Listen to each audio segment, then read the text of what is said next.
Cerita diawali dengan sebuah penjelasan yang menerangkan tentang pernikahan orang-orang kaya di Jepang yang terbiasa memberikan hadiah spesial berupa biola yang terbuat dari kayu.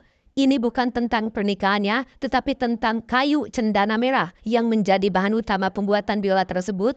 Kayu itu adalah sejenis kayu langka yang mahal, seharga 4 lak atau senilai 80 juta rupiah per potongan kecil yang diselundupkan dari wilayah terpencil di India. Dan kisah akan berfokus bukan tentang kayu cendana merahnya, tetapi tentang seorang buruh atau kuli yang bekerja di sindikat penyelundupan kayu tersebut, di mana saat ini si kuli sedang membawa truk berisi kayu cendana merah yang disembunyikan di bawah sayuran tomat dengan para polisi yang sedang mengejarnya. Woi, sekarang ini waduh nih.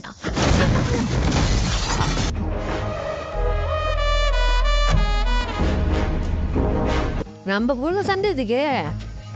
ஒரு 10,000 கொடுக்குறேன் விட்டுடுறீங்களா?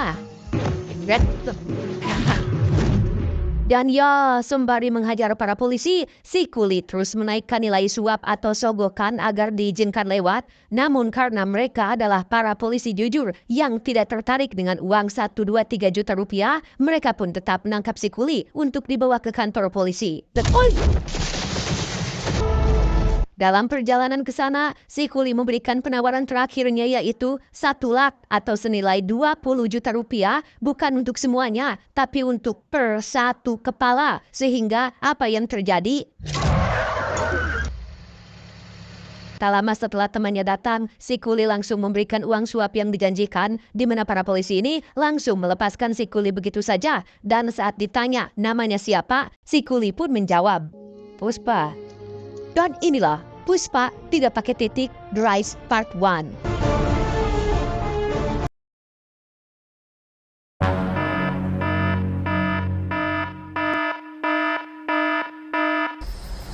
Dan inilah Puspa, seorang kuli yang bekerja di sebuah pabrik kayu milik sindikat penyelundupan cendana merah. Ia memiliki karakter kuat yang menolak untuk diatur apalagi disuruh-suruh, bahkan ketika sang pemilik pabrik datang pun Puspa hanya duduk saja sambil mengangkat satu kakinya. Hal itu menarik perhatian seorang buruh lain yang masih magang bernama, kita panggil saja Samsul, yang memilih untuk ikut resign atau mengundurkan diri dan bersedia menjadi bawahan Puspa. Setelah mengundurkan diri dari pabrik kayu, Puspa memutuskan untuk ikut rombongan penebang kayu dengan Samsul yang terus ngintil mengikutinya. Yang sesampainya di lokasi hutan tempat tumbuhnya kayu cendana merah, mereka tidak langsung bekerja, melainkan melakukan sedikit ritual untuk kelancaran pekerjaan. Tak lama, seorang penjaga pun memberitahu tentang kedatangan mobil polisi yang menuju ke arah mereka, di mana saat para buruh akan kabur meninggalkan lokasi dan jerih payah mereka, Puspa menjadi satu-satunya orang yang tetap berdiri tegak dan mulai menunjukkan sisi kepemimpinannya dengan mengajak semua kuli untuk bekerja sama dalam sebuah taktik yang tidak biasa. Inilah Govinda, kepala polisi yang dikenal galak, tegas, keras, kejam, dan sangat menolak uang suap dalam jumlah kecil, yang karena majikan tempat kerja Puspa belum membayar jatah bulanan, Govinda dan pasukan pun bermaksud untuk menyita semua barang bukti.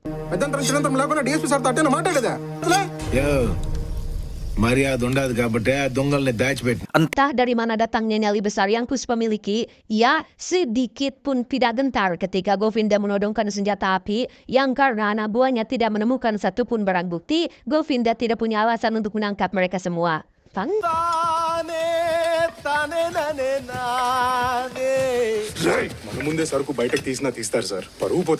Tak lama setelah Govinda pergi, kita akhirnya akan tahu di mana kayu-kayu cendana merah itu disembunyikan. Ya, Puspa dengan cerdas dan mind-blowingnya menyembunyikan kayu-kayu itu di atas pohon menggunakan tali, dan itu sangat amat di luar nalar dan mana mungkin tidak kelihatan.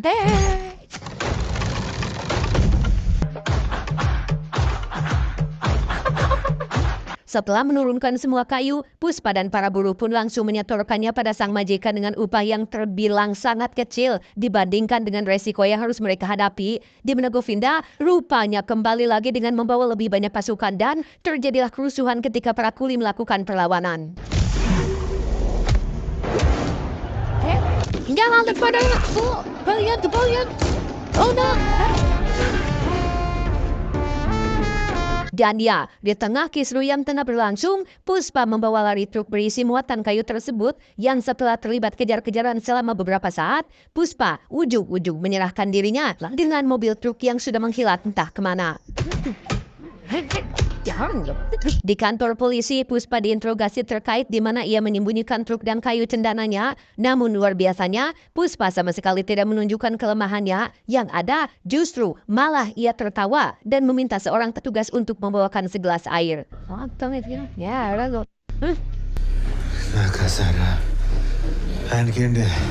Menyadari Puspa tidak akan kalah dengan kekerasan, satu petugas yang berasal dari desa setempat pun menggunakan taktik lain untuk membuatnya berhenti tertawa, yaitu mengungkit tentang masa lalu Puspa yang ternyata lahir dari seorang ibu tanpa suami alias tidak punya nama belakang sebagai garis keturunan.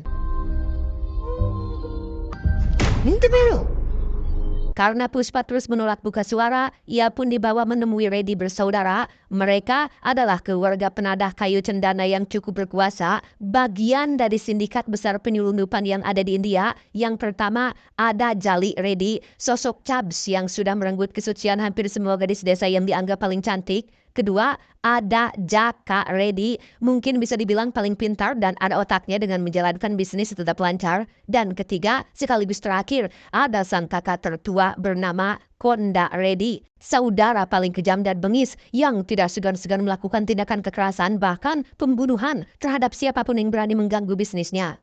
పోలీసులంతా కొట్టిన సరుకు ఎవరిదో చెప్పలేదంట.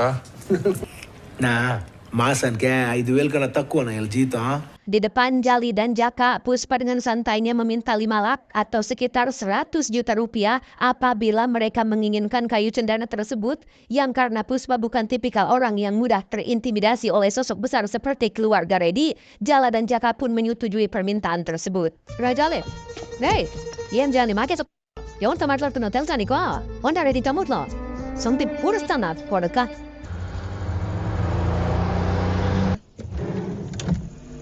Dan tebak di mana Puspa menyembunyikan truknya.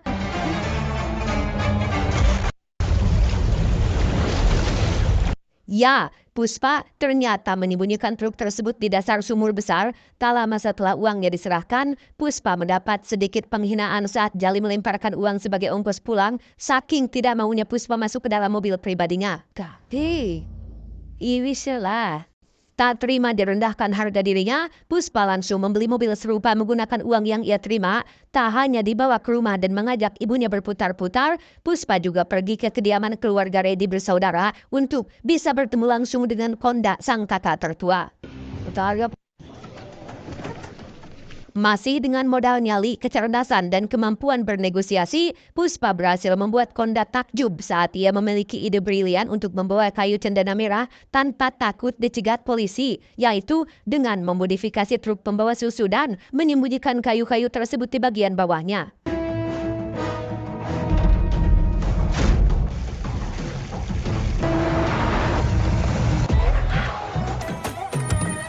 ఏం సారా డౌట్ పడతా పోయేస్తా సారా ఏంది మచ్చా అట్ట చేసినావా.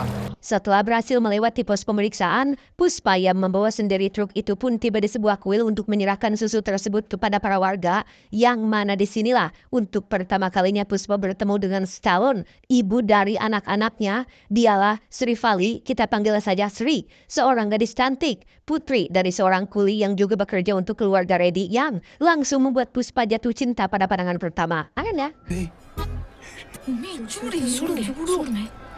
నవ్వుతాండి అది కాదు నవ్విందా లేదా ఇంకేం చేస్తాండి అది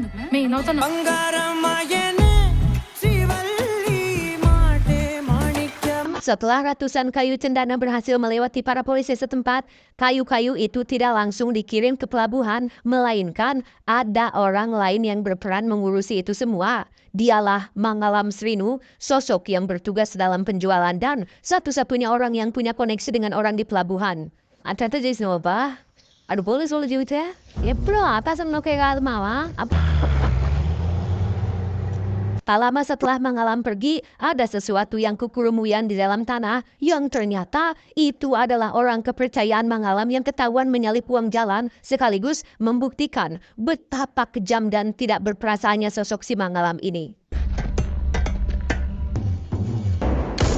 Kembali ke Puspa yang sedang mendatangi salah satu gudang kayu yang juga biasa dipakai si Jali untuk melampiaskan nafsu syahwatnya, di mana Puspa yang tidak suka melihat orang lemah teraniaya pun langsung melepaskan gadis yang dikurung tersebut tepat saat Jali baru datang ke sana. సరిగ్గా ఎందుకు పంపిలా చెప్పు ముందు గోడంలో goods side వ్యాపారాలు చేత కూర్చున్నావు నువ్వు మాట్లాడినా Tak lama, Konda alias kakak tertua Jali pun menelpon untuk memberitahu tentang para polisi yang sedang menuju ke gudang tersebut. Jika sampai kayu-kayu ini disita, maka Mangalam akan sangat marah besar dan kecewa kepada mereka semua, sehingga Konda meminta Puspa untuk segera mencari cara mencegah hal itu terjadi. Pushpa గడ ప్రాణం పోయినట్టే Masih dengan idenya yang mind-blowing, Puspa dengan cepat menyuruh Samsul pergi sembari membawa sekantong penuh uang, di mana ia sendiri memotong tali pengikat yang mengakibatkan kayu-kayu tersebut jatuh dan terbawa arus sungai.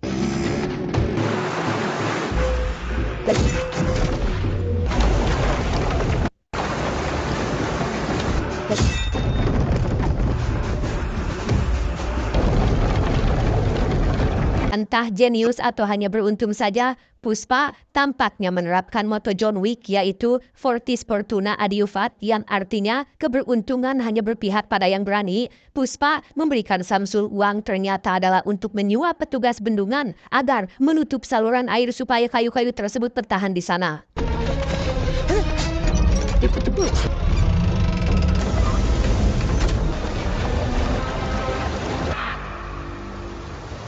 Alhasil, Govinda lagi-lagi kalah dalam permainan kecerdasan ini yang karena tak ada yang bisa ia lakukan, Govinda dan pasukan pun harus pulang dengan tangan kosong.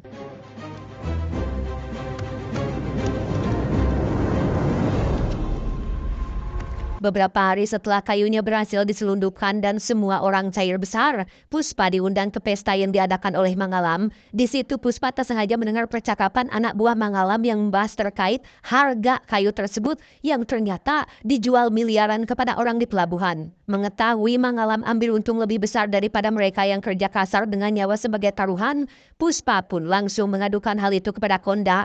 Alih-alih bereaksi kaget atau marah, Konda rupanya sudah mengetahui hal ini sejak lama. Sudah bukan rahasia umum jika Mangalam menjadi orang paling diuntungkan dalam bisnis ini. Mau bagaimana lagi, semua anggota sindikat sudah setuju menunjuk Mangalam sebagai penadah utama dalam bisnis ini. Nuwe buye. Kaya itu baitan kontantaran ardu. Adalah ardunya dah. Keesokannya, Puspa mendatangi kediaman Mangalam tepat saat ia sedang menghubungi sang ketua sindikat penyelundupan yang tiada lain adalah seorang pejabat alias anggota DPR yang seharusnya menampung aspirasi masyarakat dan mengawasi jalannya pemerintahan justru malah merusak sistemnya dari dalam sehingga masuk akal jika selama ini aksi penyelundupan Mangalam dan kawan-kawan berjalan lancar karena memang didalangi oleh orang dalam dari pemerintahan itu sendiri. Puspa, dah kusum.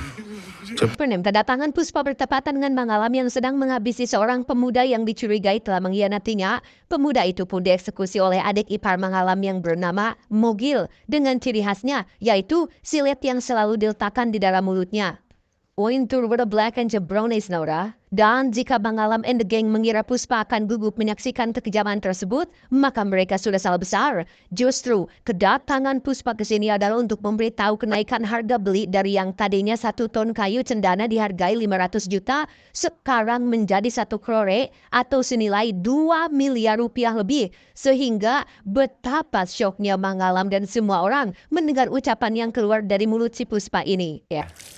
ఏం మాట్లాడుతాండావు 50 అడిగిన దానికి మూడు గొంతు కోసినావు Tak hanya menaikkan harga seenak jidat, Puspa juga mengancam akan langsung menjual kayu cendananya kepada orang di pelabuhan tanpa melalui Mangalam, sehingga makin geramlah semua orang yang mendengarnya. Tuh udah, ada poin argan juga cari tanda. Tak cukup hanya dengan membuat mereka semua geram, Puspa malah semakin menjadi dengan meminjam ponsel milik Mangalam untuk menghubungi Murugan, si orang di pelabuhan yang karena kesabaran Mangalam sudah habis, ia pun memberitakan anak buahnya untuk maju tetapi...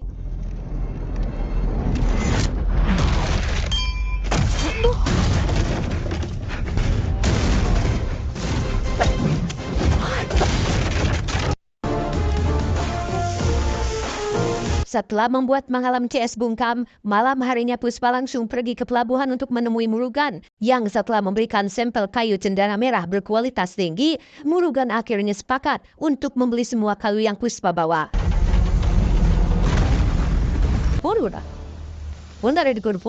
Tepat saat transaksi sudah dibuat, Puspa pun menelpon Konda untuk memberitahunya bahwa mulai sekarang mereka akan menjual kayu cendana langsung ke orang di pelabuhan. Hal itu sontak membuat Konda dan adiknya Jaka geram. Namun saat Puspa mengatakan 2 miliar per ton, Konda pun langsung terdiam. వచ్చిన దాంట్లో సగం వాటా నాకు ఆ పొద్దు ఇద్దరు కలిపి మాట కలుపుకున్న గుర్తున్నది ఇక Sejenak kita tinggalkan dulu Puspa dan beralih ke si Jali yang sedang menghajar 2 pengkhianat yang sudah melaporkan gudang mereka ke polisi tempo hari, di mana satu pengkhianat yang sudah pun mengaku terpaksa melakukannya karena diiming-imingi imbalan uang oleh polisi, yang mana uang itu akan si bapak gunakan untuk sebagai biaya pernikahan putrinya. Mendengar si bapak punya anak perempuan yang masih gadis, Panon Jali pun mendadak caang. Ia berjanji akan memaafkan perbuatan si bapak asalkan mau memberikan putrinya kepada si Jali. Dan tebak siapa anak perempuan si bapak ini? Siapa nih? Mana ini? Ya, itu adalah Sri, gadis pujaan Puspa yang sebentar lagi akan ia nikahi. Namun demi nyawa bapaknya, Sri pun terpaksa harus menerima tawaran nikah kontrak yang diajukan oleh si Jali.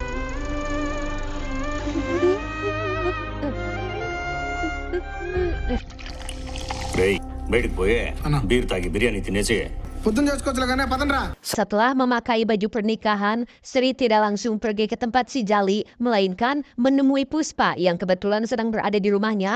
Sri langsung menceritakan tentang kronologi masalahnya sehingga, di sini Puspa benar-benar sangat murka, muncrat. మొగుడని అంటే స్త్రీ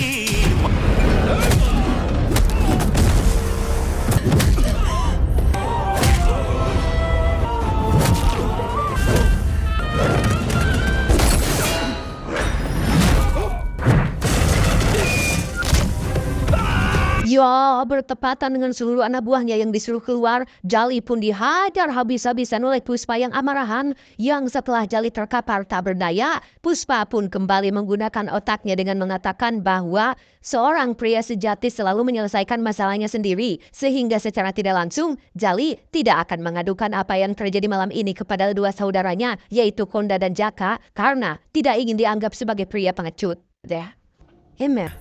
నీకేమనిపిస్తుంది అది Keesokan paginya, Puspa dan Konda pun pergi ke kota untuk mengambil uang hasil penjualan yang disimpan di toko emas, di mana pada saat yang bersamaan, Samsul yang berada di rumah pun secara kebetulan diberitahu oleh seorang bibi-bibi tukang bersih-bersih terkait salah satu warga yang sempat menyaksikan Puspa menghajar si Jali. Sehingga menyadari kabar ini sudah tersebar luas, Samsul pun buru-buru menelpon Puspa untuk memperingatkannya, tetapi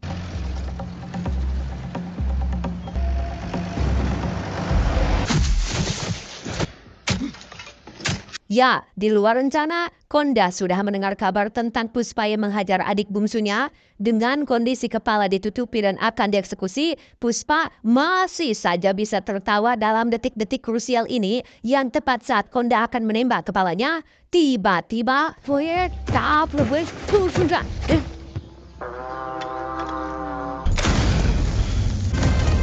ya, muncullah mobil dan anak buah yang datang tepat waktu. Mereka melakukan serangan atas perintah langsung dari Mangalam yang tidak suka dengan pengkhianatan Reddy bersaudara. Di momen ini dimanfaatkan baik oleh Puspa yang meskipun sulit melihat dengan jelas, dia masih bisa melakukan perlawanan, bahkan membuat lawannya ketakutan.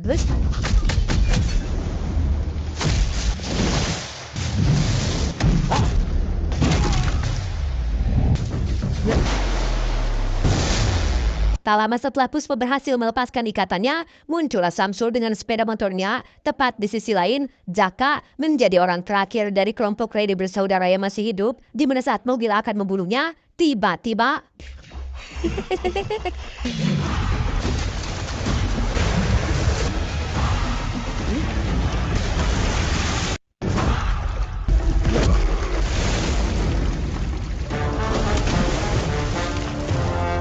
Setelah menghabisi pasukan pengalamannya seorang diri, Puspa menyisakan mobil adik iparnya tetap hidup. Namun ketika Mangala menelpon untuk menanyakan kabar terbaru di sana, Puspa langsung menembak kepalanya saat itu juga.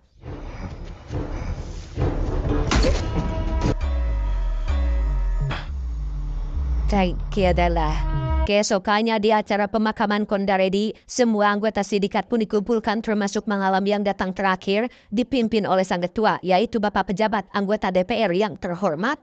Puspa dengan kelihayannya berhasil mengelabui semua orang bahwasannya alasan dia membunuh mobil adik ipar Mangalam adalah sebagai bentuk balas dendam atas kematian Kondaredi yang dibunuh duluan.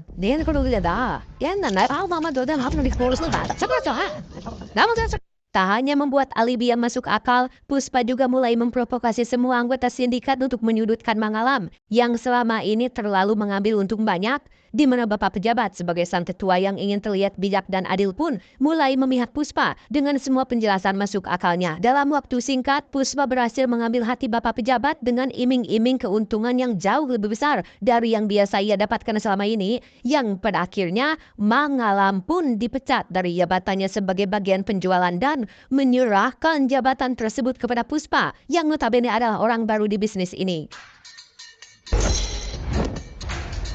Tak butuh waktu lama bagi Puspa untuk menjadi sosok yang cukup berpengaruh dalam bisnis ini sekaligus orang yang menjadi sorotan di wilayahnya, di mana Mangalam sendiri akhirnya mendapat musibah ketika istrinya yang merupakan kakak perempuan Mogil nyaris saja menewaskan suami sendiri dengan metode yang sampai yang sering dipakai oleh Mogil adiknya. Nah, beberapa waktu berlalu setelah Puspa menjadi bos dan disegani oleh semua orang, Govinda, sang kepala polisi pun mengundurkan diri dari jabatannya. Namun, disinilah awal permasalahan sesungguhnya dimulai ketika muncul sosok baru yang menggantikannya, yaitu seorang kepala polisi bernama Banwar Singh Shekhawat yang dikenal brutal dan bertindak arogan melebihi penjahat itu sendiri.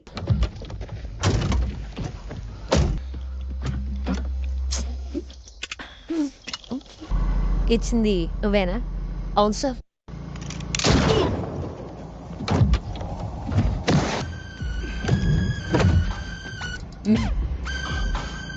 Untuk pertama kalinya, Puspa menemui Banwar Singh untuk berkenalan sekaligus memberikan jatah bulanan. Berbeda dengan aparat yang lain, Banwar Singh tidak serta-merta menerima jatah tersebut dengan mulus. Bahkan ia dengan sengaja mempersulit Puspa yang diborgol atas tuduhan penyuapan. Dan tebak apa yang Banwar Singh inginkan? Bikin takwayong nado. Ciapandesat sah. Ya, Banwar Singh hanya ingin dipanggil Pak, Bapak. Ketika Puspa menyerahkan uangnya, tidak seperti aparat lain yang tunduk begitu saja. Banwar ingin lebih dari itu. Ia ingin rasa hormat, disegani, menolak diatur-atur, menolak dikendalikan, dan benci membungkuk pada orang. Sehingga mulai bulan depan, Banwar Singh lah yang akan menentukan berapa jatah bulanan yang harus Puspa persiapkan. Gift cakada.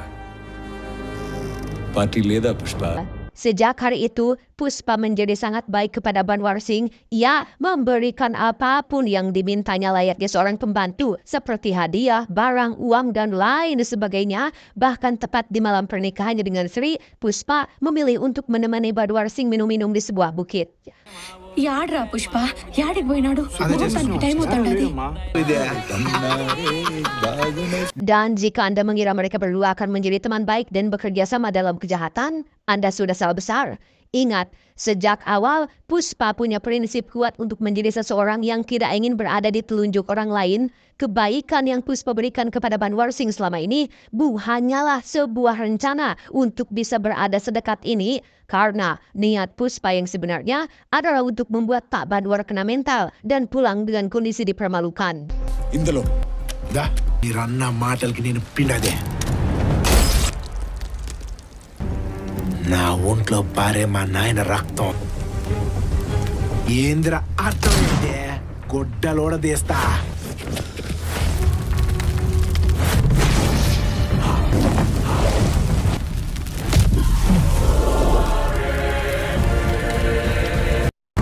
రే షికావత్ సారా ఇది మధ్యలో పెట్టుకో. Setelah Puspa sampai di acara pernikahannya dan melangsungkan resepsi dengan lancar, kita akan melihat Banwarsing yang pulang dengan kondisi setengah telanjang. Ia membakar semua uang yang Puspa berikan dan persaingan di antara keduanya pun baru dimulai.